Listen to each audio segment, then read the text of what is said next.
Hello, my name's Duncan and welcome to Back Away from Donkey and Bath Books. And today we are in my shelf tour. I think we're on shelf 6. If I'm wrong in the title, I'll tell you which shelf we're on. It's the one, that one there, that I've just emptied up the top there, which is basically a lot of Tolkien, some fantasy, but it's not all my Tolkien and all my fantasy, but it's just some up there. Like I said, this is the whole thing of this is just an excuse to reorganise all my shelves. So I just pulled all that stuff down and we're going to go through to see what I've got up there. And I said, mainly Tolkien, bit of fantasy, and we'll see how we go. So, first thing I will show you is I have David Eddings' Belgariad series, Pawn of Prophecy, which is the first book. I've always really enjoyed these because I grew up and they appeared, and so I read them on release originally.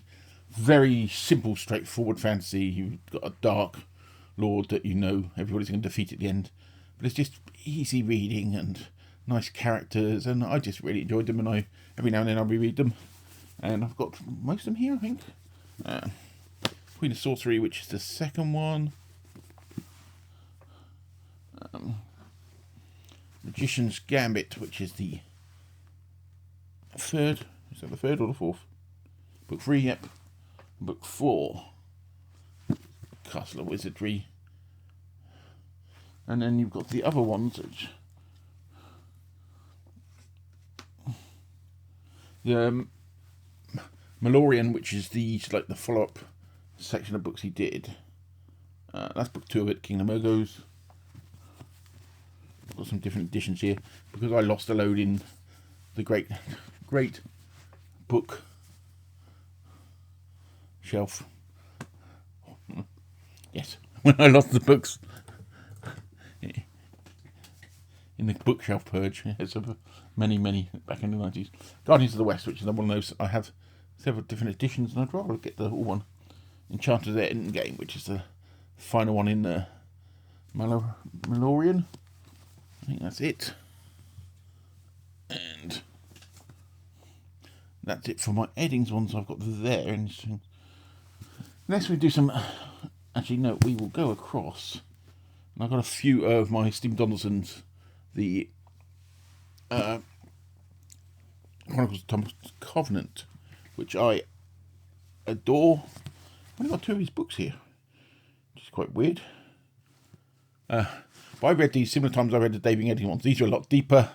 They're quite controversial because there's a sexual assault scene early on in the book, but it makes sense to the character if you dive deeply in the character. But some people struggle with that, and I can totally get that. But it is a really interesting set of books. I've got the first 2 here. I don't know where the rest of them are, but it's Lord Fail's Bane.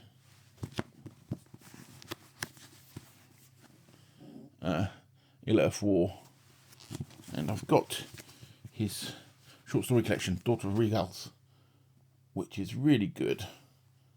Really good set of short stories, which has got the one story on what to put everybody onto.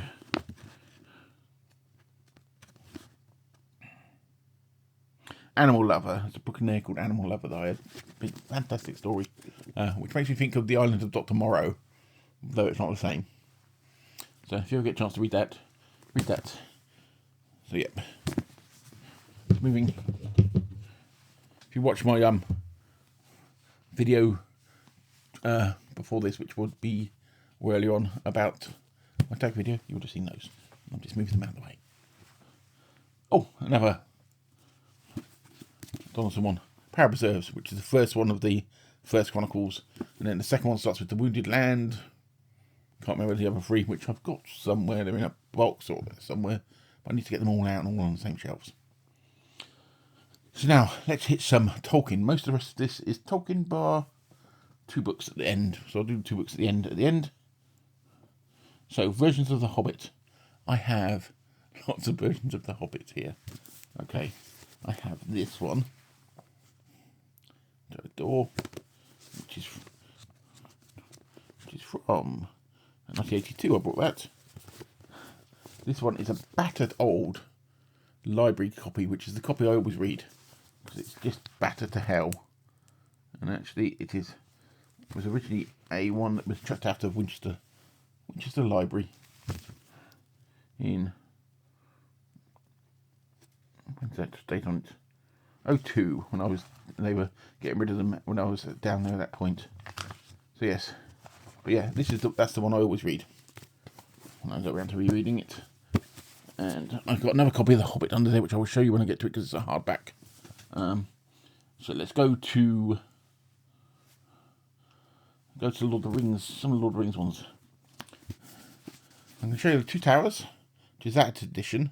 I've got the other two editions of The Fellowship and Return of the King in these, and these are the original ones I read when I was at school. The way I got into Lord of the Rings is one of our teachers, for one session a week when I was at secondary school, used to read to us.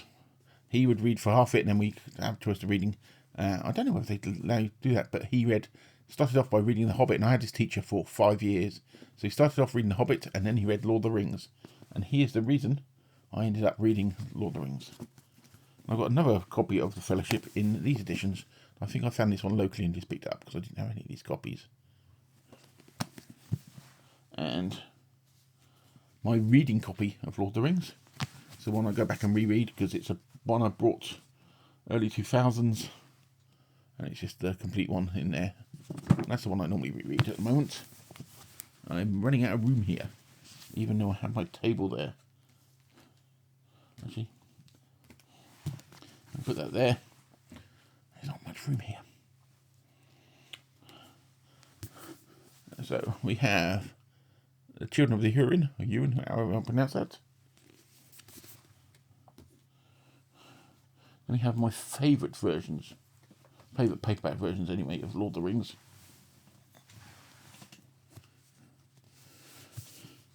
Which is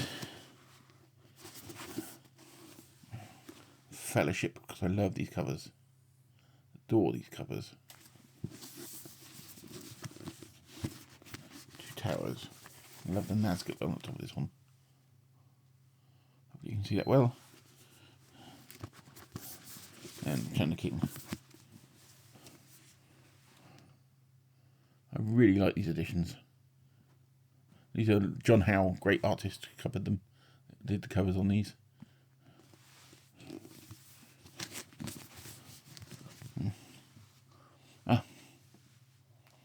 My other version of The Hobbit. This beautiful, hopefully they're not showing on my Alan Lee illustrated version.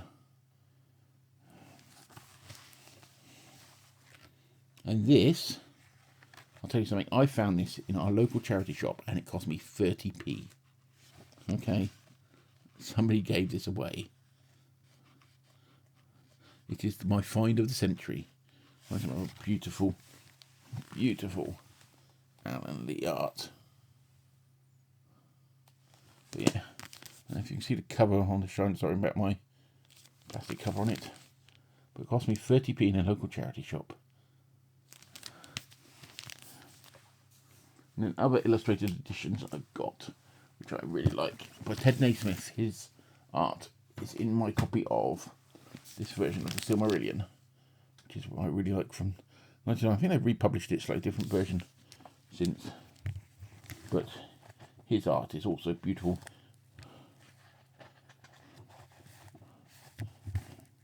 Let's find something. If I can get it open up, page to open up or something.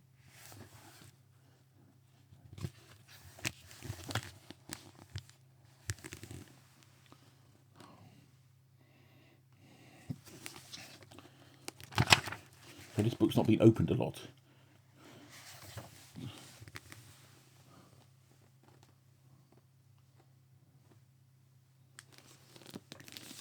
Okay, so that's the end of my Tolkien stuff. Oh, actually it's not. I've got this. These unicorn editions, which I really like. Which my plan is to eventually collect all of the ancillary stuff in these editions, and another copy of the Silmarillion in that edition. Book of Lost Tales too, because I just really like them. This is when readers become collectors. And Unfinished Tales. And I've always really liked these editions, and I think you can get all of the sort of I think about 5 or 6 of the sort of, what do they call them, the history of Middle Earth, don't they, in these. And then I think some of the later ones you can't get in these editions, but I would just like, because Unfinished Tales, this is my original one, I bought this back in 1990, that one, and since I've picked these couple up and I've decided that I would like to get all these editions, because I'm like that. So yeah, so that's the end of the Tolkien Fest. But I have 2 more books that I had on that shelf back there that are totally unrelated. This book my wife saw and said, we need to get this, because I read to my wife. As I've said before, my wife's disabled and doesn't read much audiobooks, and so we have sessions that I will read books to her and all stuff. So she wanted this one, J.M. Miro, Ordinary Monsters. I've heard pretty good things about this. I've had it for a couple of years now, and I really want to get around to reading it, and apparently there's a sequel now that I've just discovered, so we need to get that. That one's actually signed. I don't really go for signed editions, but I think when we brought it, price-wise it wasn't much different, so we said solid. Then, and the final thing I had up there was just a really random one. See, I need to bring Star Wars into everything. Star Wars Archives by Tashkin. This is really, really in-depth of all information about the original trilogy. So much information I've probably got in different places, but production stuff. And something I haven't. And I think next year I might have to sit down and start reading through it, because I haven't done it yet. But yeah, that was like produced for the 40th anniversary. I think we come up to the 50th, and I need to read it, don't I? But yeah, so that is shelf, I think it's shelf 6. Might be shelf 7. Definitely not shelf 5. But the title will tell you. But yes, that was a bit of a random mix of stuff, as you can tell.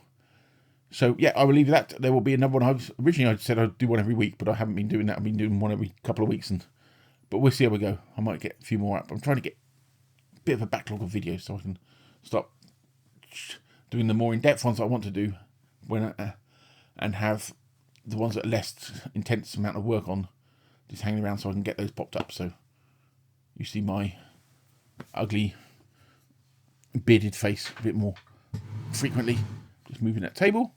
But yes, I will speak to you all very soon, and I'm just going to quickly make one more video, I think, today, because hey, that's the sort of man I am. Anyway, speak to you soon. Bye bye.